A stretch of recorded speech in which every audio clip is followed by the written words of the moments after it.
Hello, my name is Natalie Alfaro Perez, and my research topic is on syphilis rates among pregnant women. This research is worth studying because sexually transmitted infections remain a major public health concern.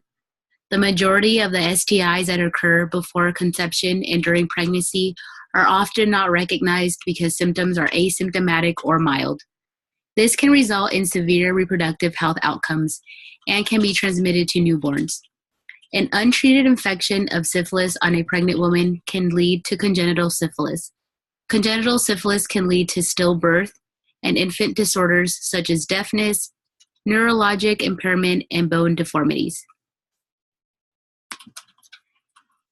Here is a snapshot of syphilis cases among females of childbearing age in congenital syphilis in California.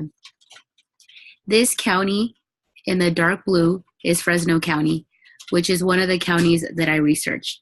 And this information was obtained from California Department of Public Health.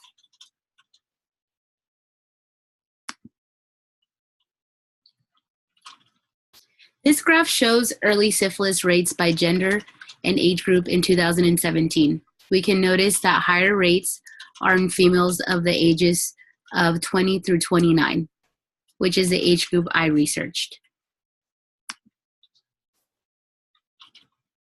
Although there is a routine testing for pregnant women, there has been a 30% increase of congenital syphilis since 2016. There has been 5 consecutive years with an increase of infants born with syphilis. The information was provided to outline that it is critical to extend existing knowledge. Next, I will discuss literature review. Other research looked at retrospective studies based on hospital cases and noted that it lacked detailed methodology. A study conducted in Tanzania reported that the level of education was not significant to influence syphilis infection rates, whereas in an article looking at congenital syphilis rates in Fresno County, it was reported the rates may be linked to poverty, substance abuse, and lack of access to health care. I will now discuss the methodology used for my research. The individuals that will be recruited for the study will be childbearing females and pregnant women of the ages of 20 through 29. Selection of this population will be from federally qualified health centers and hospitals working with regional perinatal programs of California.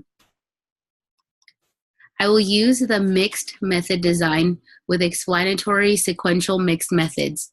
This will involve collecting data from the first phase, then initiating qualitative interviews with participants. The purpose of choosing this design is to have qualitative data explain the quantitative results.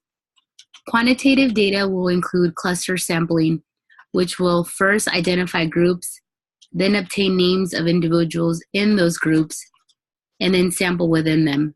Selection of the individuals will be random sampling. Individuals will be randomly assigned to groups so that there is no systematic bias in assigning individuals. This will eliminate differences that can affect data outcome.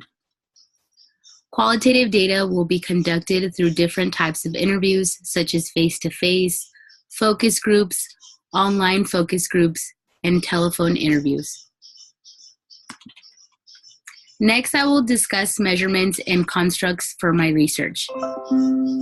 For this study, I intend to use the social cognitive theory along with knowledge and social structural factors, which will look at environmental factors that can influence syphilis rates among pregnant women, such as demographics, socioeconomic status, substance use, or level of education. The individual and the individual's behavior is intertwined, which can influence factors. With the health belief model, I will use perceived severity, which will look at the belief that not having prenatal care and not receiving routine testing can have serious consequences.